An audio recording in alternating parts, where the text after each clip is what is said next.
कभी अंदाज़ा लगाइए या सोचिए कि दो ऐसा परिवार हो जिसको कानून की पूरी बारीकियां पता हो। दोनों परिवार में जज भी हों, वकील भी हों, और वो भी छोटे मोटे नहीं, बड़े बड़े। कोई एक हाई कोर्ट के एक्टिंग चीफ जस्टिस हो, रिटायर्ड जज हो हाई कोर्ट के, और वकील हो, बल्कि एडिशनल एडवोकेट जो हाई कोर्ट में हो, एडिशनल एडवोकेट जनरल। इसका मतलब है कि कितनी कानूनी जानकारी होती होगी इन लोगों के पास। कानून की किताबें, कानून की बातें, हर छोटी मोटी कहाँ पे क्या गलतियाँ, कहाँ पे स्ट्रॉन्ग पॉइंट, इन सब के लिए तो बड़ा आसान होता होगा क्योंकि आप कानून के इतने बड़े विद्वान लोग हैं। लेकिन ऐसे ही दो परिवार, कानून के इतने बड़े जानकार, दो जज घराने के बीच में कोई एक क्राइम हो जाए तो उसके इन्वेस्टिगेशन, उसकी जांच, उसकी पड़ताल, उसकी गिरफ्तारी में क्या क्या मुश्किलें आ सकती हैं, सोचिएगा। तो आज कहानी ऐसी है कि दो परिवार के बीच की कहानी है। एक परिवार में एक लड़के का परिवार जिसके दादा Punjab and Haryana high court के जज रहे, उनके पिता एडिशनल एडवोकेट जनरल रहे, खुद लड़का कॉरपोरेट लॉयर अच्छा खासा, और एक लड़की जिसकी माँ acting chief justice Himachal Pradesh high court की। तो सारे बड़े लोग, और इन्हीं बड़े लोगों के बीच में एक वाक़या, एक हादसा, एक जुर्म होता है, और उसकी कैसे जांच होती, तफ्तीश होती है, और फिर क्या कुछ निकलता है, वो पूरी कहानी आपके सामने आज पेश है। बट कहानी शुरू करूँ उससे पहले एक बार फिर आपको जानकारी दे दूँ कि कुकू एफएम पर भी ऐसी तमाम कहानियाँ आती हैं, तो आप वो कहानियाँ सुन सकते हैं। क्राइम 50 क्राइम तक फैमिली के लिए है, डिस्क्रिप्शन पे लिंक है। तो अपने अपने हिसाब से, अपनी अपनी पसंद की, अपने अपने शौक की तमाम कहानियाँ आप कुकू एफएम ऐप पर जाकर सुने, उसके मज़े लें, और जो भी आपका पसंदीदा सब्जेक्ट हो, जो कहानियाँ हो, वो कुकू एफएम पर सुने। अब आते हैं आज की सीधे कहानी के ऊपर। पंजाब की ज़मीन चंडीगढ़, जहाँ से ये कहानी शुरू हुई, इस चंडीगढ़ में एक परिवार रहा करता था। इत्तेफाक से देखिए, बीच में लगातार हम सिद्धू मूसेवाला की बात कर रहे हैं, ये भी कहीं ना कहीं नाम सिद्धू आ जाता है। सुखमनप्रीत सिंह सिद्धू, एक नौजवान, एक अच्छे खासे घर का। सुखमनप्रीत सिंह सिद्धू एक कॉर्पोरेट लॉयर, लेकिन उससे पहले लॉयर उनकी एक और भी पहचान, नेशनल शूटर। अच्छा खासा शूटिंग की मैदान में, खेल में उन्होंने अपनी एक जगह बनाई। तो एक नेशनल शूटर होने के साथ साथ चूँकि घर से ही कानून की विरासत मिली, तो वो एक कॉर्पोरेट लॉयर भी बने, लॉयर। और उसके बाद वो चले गए कनाडा। कनाडा जाने के बाद 2015 में, 2015 में वो कनाडा से लौटते हैं, और 18 सितंबर 2015 को चंडीगढ़ में उनके माँ बाप रहते थे। तो सुखमनप्रीत सिंह सिद्धू, इनको प्यार से जो लोग कहते थे वो सिप्पी सिद्धू कहा करते थे। तो सिप्पी सिद्धू कनाडा से लौटते हैं 18 सितंबर 2015 को। घर वाले बड़े खुश, बेटा आया इतने ज़माने के बाद। अगला 2 दिन बड़ा अच्छा गुजरता है, शाम तक 18 और 19 की तारीख बीत गई। माँ बाप भी अपने लाडले के घर वापसी पे बड़े खुश थे। इसके बाद 20 सितंबर 2015, 20 सितंबर 2015 की तारीख आती है। घर में सिप्पी सिद्धू मौजूद थे, तभी रात मोबाइल पे उनके कॉल आता है, और उस फ़ोन को सुनने के बाद वो अचानक अपनी माँ से कहते हैं कि मैं अभी आया। माँ कहती भी है कि रात है, मत जाओ। करीब 9, साढ़े 9 का वक्त हो रहा था, लेकिन सिप्पी सिद्धू कहते हैं कि बस मैं अभी लौटता हूँ। उसके बाद वो निकल जाते हैं। अब रात 10 से 11 बज गए, सिप्पी घर नहीं लौटा। माँ को लगा कि अभी तो बोल कर गया था कि लौट कर आ रहा, अभी तक आ नहीं रहा। अब उन्होंने इधर उधर फ़ोन करना शुरू किया, फ़ोन ही नहीं उठे, सिप्पी का कोई सुराग नहीं मिले। लगभग रात, अब आधी रात होने वाली थी। इसी दौरान में, करीब आधी रात के दौरान, एक फ़ोन आता है सिप्पी सिद्धू की माँ के मोबाइल पर। सामने वाले कहती है कि मैं सेक्टर 26 चंडीगढ़ पुलिस स्टेशन की एसएचओ बोल रही हूँ, आपके बेटे का एक्सीडेंट हो गया, फ़ौरन फलाने अस्पताल में पहुँचे। सुनकर माँ बाप घबरा जाते हैं, बदहवास भागते हैं, हॉस्पिटल जाते हैं। वहाँ जाने पे पता चलता है कि कोई एक्सीडेंट नहीं है, उनके बेटे का मर्डर हो गया। सुखमनप्रीत सिंह सिद्धू को 4 गोली लगी और कत्ल हो गया।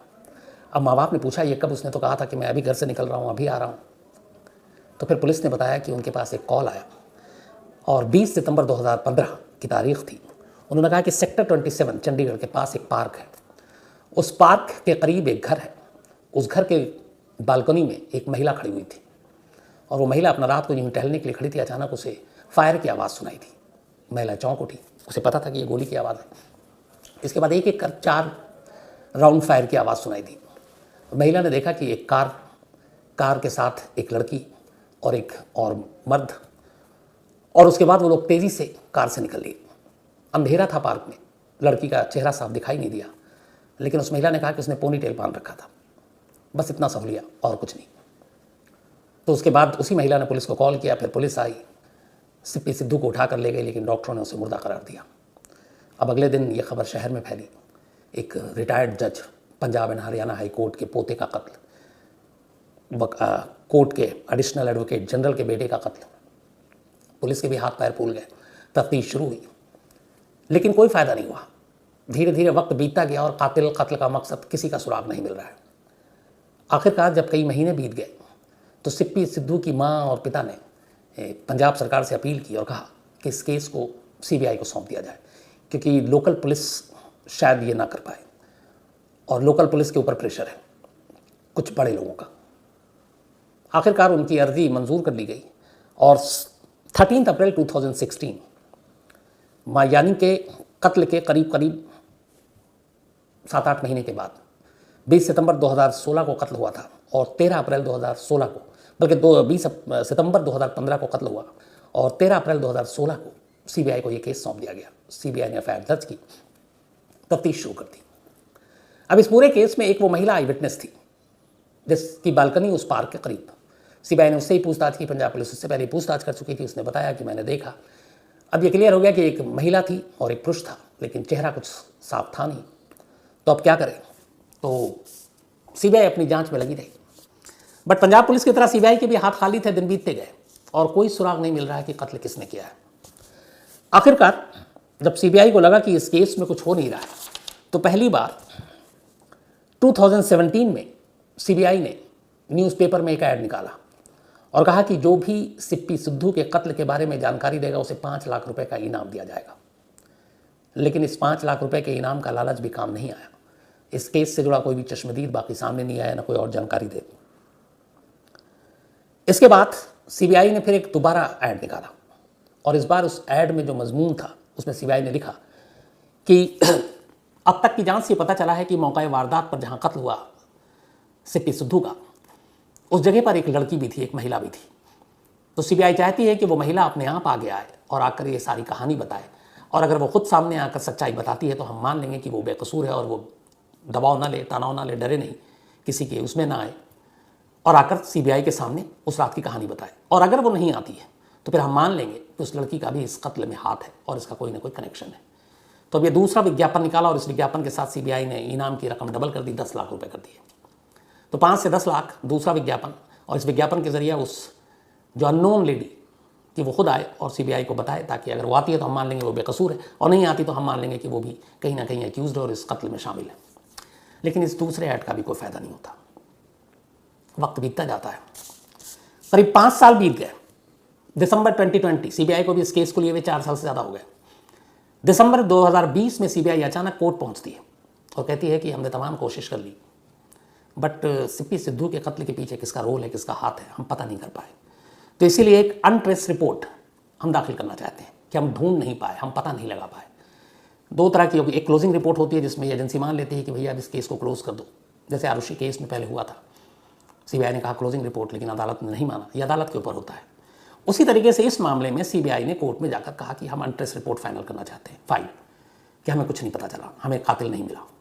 लेकिन कोर्ट ने कहा कि नहीं, आप ये अनट्रेस रिपोर्ट दाखिल करके अपना पल्ला नहीं झाड़ सकते, आप अपनी जिम्मेदारी से बच नहीं सकते। तो ये रिपोर्ट एक्सेप्टेड नहीं है, आप इस केस की जांच कीजिए और कातिल का पता लगाइए। इसके बाद कोर्ट ने सीबीआई को हड़काया भी। अब सीबीआई को जब भड़काया गया तो सीबीआई को लगा कि मामला गड़बड़ है। उन्होंने कहा चलो फिर से इसकी जांच करते हैं। जांच चलती रही। जब सारी जांच हो गई, फैमिली से बातचीत हो गई, तो चाहे वो पंजाब पुलिस हो, जब पंजाब पुलिस ने शुरुआत में जांच की थी उस वक्त मिस्टर आरपी उपाध्याय हुआ करते थे, जो inspector general of police, IGP थे चंडीगढ़ के, और सुखचैन सिंह गिल ये एसएसपी हुआ करते थे चंडीगढ़ के। इन लोगों के ज़माने में केस हुआ, तमाम लोगों से पूछताछ हुई, सीबीआई के हाथ खाली, अनट्रेस रिपोर्ट भी दाखिल कर दी, लेकिन कोर्ट ने हड़काया, बोला कि आपका काम है, आप पता करो। वक्त बीतता गया, सीबीआई के हाथ अब भी खाली अनट्रेस के बाद। लेकिन क्या हुआ कि इस पूरी पूछताछ के दौरान बार बार सीपी सिद्धू की मां वो एक नाम लेती थी। उन्होंने कहा कि मेरे बेटे के इस कत्ल के पीछे शामिल है कि नहीं, लेकिन मुझे लगता है कुछ ना कुछ उसे जानकारी है, वो जानती है। तो पूछा गया वो कौन है, तो उन्होंने कहा कि हमने कई बार पंजाब पुलिस को भी नाम बताया, चंडीगढ़ पुलिस को। उसका नाम है कल्याणी सिंह, करीब 36 साल उम्र। और कल्याणी सिंह हिमाचल प्रदेश के हाई कोर्ट की जो एक्टिंग चीफ जस्टिस हैं उनकी बेटी सबीना से। तो acting chief justice of Himachal Pradesh high court की बेटी कल्याणी। अब उन्होंने कहा कि हमने ये चंडीगढ़ पुलिस को ही बताया, लेकिन जैसे ही पुलिस ने नाम सुना कि भैया ये तो जज जो अभी सर्विंग और अब तो एक्टिंग चीफ जस्टिस हैं, अब उनकी बेटी का नाम ले रही, ऐसे कैसे जाकर उठा लें, ऐसे कैसे पूछताछ कर लें। यहीं पे जो मैंने आपसे शुरू में कहा था कि अगर दो कानून के घराने टकरा जाए और जिस घर में तमाम लोग कानून के धुरंधर हों, जानकार हों, जज हों, वकील हों, तो फिर किसी केस का हश्र कैसे क्या हो सकता है। आम लोगों से ये अलग चीज़ होती है। वहाँ पे पुलिस भी, चाहे वो IPS हो, बहुत कदम फूंक फूंक करती है। उसे मालूम है कि अगर उसने एक गलत उठा लिया, एक गलत सवाल कर लिया, एक गलत केस फाइल कर दी, तो फिर उसके बैंड बज जाएंगे, क्योंकि पहुँचना तो अदालतों में ही है और अदालत से ही कनेक्शन है मामला रिश्ते का।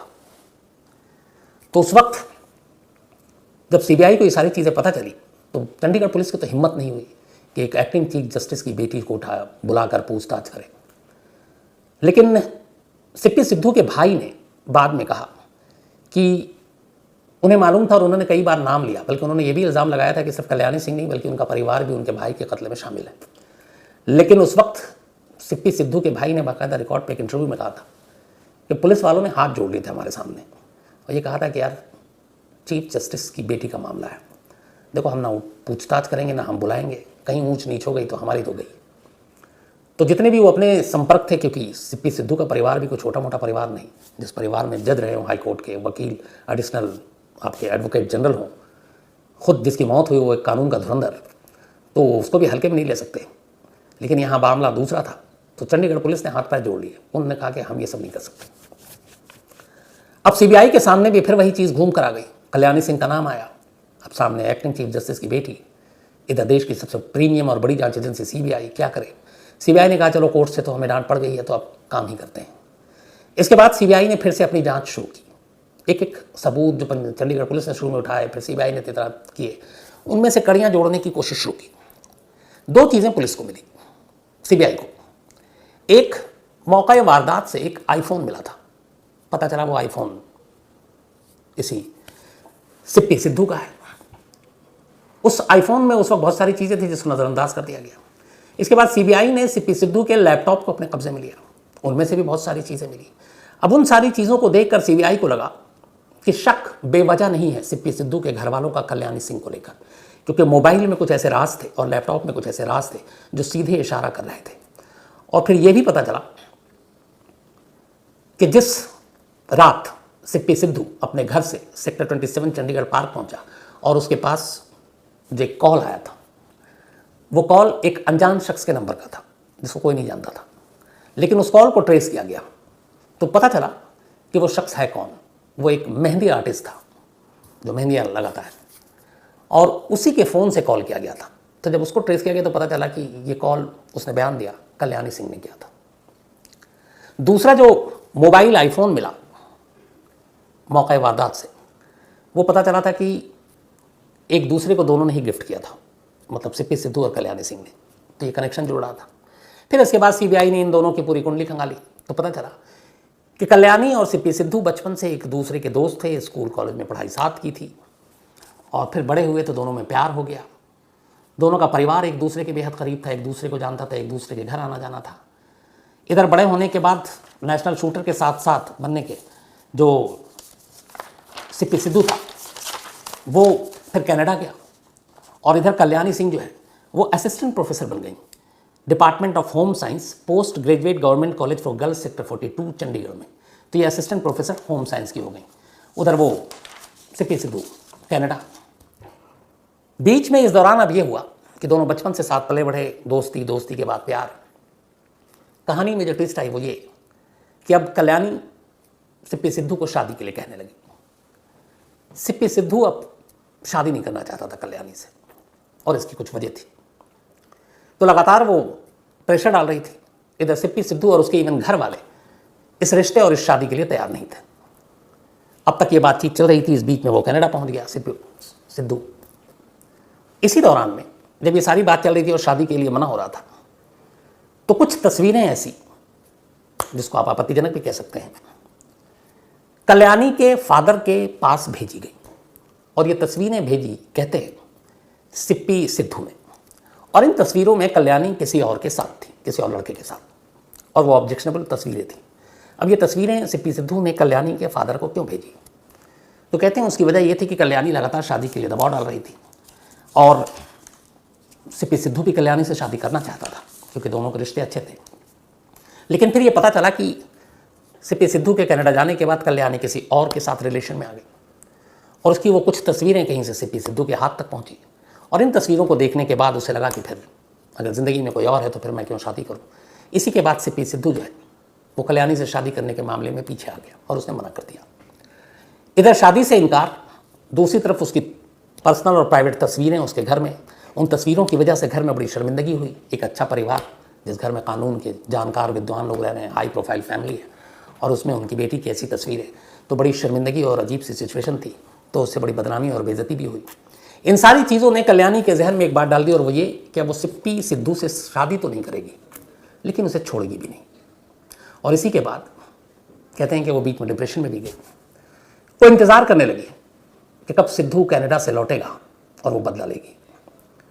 और इसके बाद आखिरकार 18 सितंबर 2015 को सिद्धू कनाडा से लौटता है और ठीक 2 दिन बाद 20 सितंबर रात को कल्याणी उसे फ़ोन करती है और कहती है कि तुमसे अर्जेंट मिलना है, इसके बाद तुम मिलो ना मिलो। और इस दौरान में वो एक शख्स को हायर करती है और अपने साथ लेकर पहुंचती है सेक्टर 27 चंडीगढ़ के उस पार्क में। वहाँ जाने के बाद वो शख्स जो शायद किराए का कातिल था, वो एक के बाद एक 4 गोलियां मारता है सीपी सिद्धू को। सीपी सिद्धू की मौके पे ही मौत हो जाती है। लेकिन जब वो गोली मारते तो उसी गोली की आवाज़ सुनकर उसी पार्क के करीब एक बालकनी में एक महिला खड़ी हुई थी, जिस गोली की आवाज़ से उसका ध्यान उस तरफ जाता है। पार्क में अंधेरा, लेकिन देखती है 2 लोग हैं। गोली चली और उसके बाद दोनों बड़ी तेज़ी से कार में बैठकर निकल जाते हैं और उसमें एक महिला थी और वो इकलौती विटनेस थी। तो ये सारी चीज़ें हुई। इसके बाद कहते हैं कि सिद्धू को गोली मारने के बाद कल्याणी वापस लौटी और सीपी सिद्धू की माँ का इल्ज़ाम है कि घर जाने के बाद जब उसे यकीन हो गया था कि अब वो मर चुका है तो उसने बाकायदा पार्टी की, केक काटे। अब सीबीआई को ये सारी कहानी कैसे पता चली और वो क्यों वहाँ तक पहुँची? जो मोबाइल मिला था आईफोन, उसके अंदर कुछ ऐसी तस्वीरें थी और उसके अंदर कुछ ऐसी चैट्स थी जो इनकी शादी को लेकर जो ये मना कर रहा है और कल्याणी के दूसरे रिलेशन को लेकर उसमें सबूत था। जो लैपटॉप मिला उसमें वो सारी ऑब्जेक्शनेबल तस्वीरें सेव थी कल्याणी के किसी और के साथ। इन चीज़ों ने मोटिव दिया और उस चैट ने भी एक मोटिव दिया कि शादी पहले करना चाहता था लेकिन जब नए रिश्ते का खुलासा हुआ तो नहीं। इसके बाद कड़ियाँ जुड़ी। सीबीआई ने फिर कहा कि नहीं, अब बहुत हो गया, अब पूछताछ करनी चाहिए। लेकिन पूछताछ से पहले एक इकलौती जो चश्मदीद थी वो लेडी पार्क के ऊपर जो बालकनी में, उसने कहा था उस लड़की ने पोनीटेल बांध रखा और ये सारी चीज़ें। तो पुलिस ने उसका टीआईपी कराने का फैसला किया, यानी शनाख्ती परेड। इसी कल्याणी से मिलती जुलती 4-5 और महिलाओं को वो पुलिस लेकर एक लाइन में खड़ी कर दी उसने। उसके बाद उस महिला को बुलाया गया और कहा गया कि इनमें से पूछो उस रात तुमने किसको देखा। उन 4-5 लड़कियों महिलाओं के बीच में उस महिला ने कल्याणी को आइडेंटिफाई कर लिया। उसने कहा ये थी जो कद काठी चाल। तो उसके बाद और क्लियर हो गया। इसके बाद फिर सीबीआई ने कल्याणी को बुलाकर पूछताछ की और पूछताछ करने के बाद 1 हफ्ता पहले 15 जून 2022 को आखिरकार कल्याणी सिंह को गिरफ्तार कर लिया सीपी सिद्धू के कत्ल के इल्ज़ाम में। तो 2015 में कत्ल हुआ, 7 साल के बाद आखिरकार ये केस खुला और सीबीआई ने इस सीपी सिद्धू के कत्ल के लिए हिमाचल प्रदेश की एक्टिंग चीफ जस्टिस की बेटी कल्याणी सिंह को गिरफ्तार कर लिया। और मोटिव यही कि सिद्धू ने शादी करने से इनकार कर दिया क्योंकि उसकी ज़िंदगी में कोई और आ गया था और उसकी ऑब्जेक्शनेबल तस्वीरें सिद्धू ने उसके पिता को भेजी, इसलिए उसे गुस्सा आया और उसने कहा कि वो बदला लेगी। गिरफ्तार करने के बाद 15 जून को सीबीआई ने अदालत से रिमांड लिया। रिमांड लेने के बाद उससे पूछताछ की और जो शुरुआती आई कि पूछताछ के बाद अब उसे 7 या 5 शायद 5 या 6 दिन उसको रखा गया। सीबीआई ने अपनी हिरासत में तमाम पूछताछ की, साइकोलॉजिस्ट को बिठाकर पूछताछ की। लेकिन लगातार जो सीबीआई के सोर्सेज हैं उनका ये कहना था कि कल्याणी सिंह यही कहती रही कि मैंने नहीं किया, मैंने नहीं मारा, मैं उस रात वहाँ नहीं थी। तो लगातार इनकार कर रही और सीबीआई का ये कहना है कि वो इस पूछताछ को में मदद नहीं कर रही, हेल्प नहीं कर रही है। तो पूछताछ के बाद सीबीआई की हिरासत की मियाद खत्म हो गई और उसे शायद कल जुडिशल कस्टडी में यानी कि न्यायिक हिरासत में बुड़ैल जेल भेज दिया गया है। तब कल्याणी वहीं बुड़ैल जेल में है और अब इस मामले में अगली सुनवाई जो है 5 जुलाई में होनी है।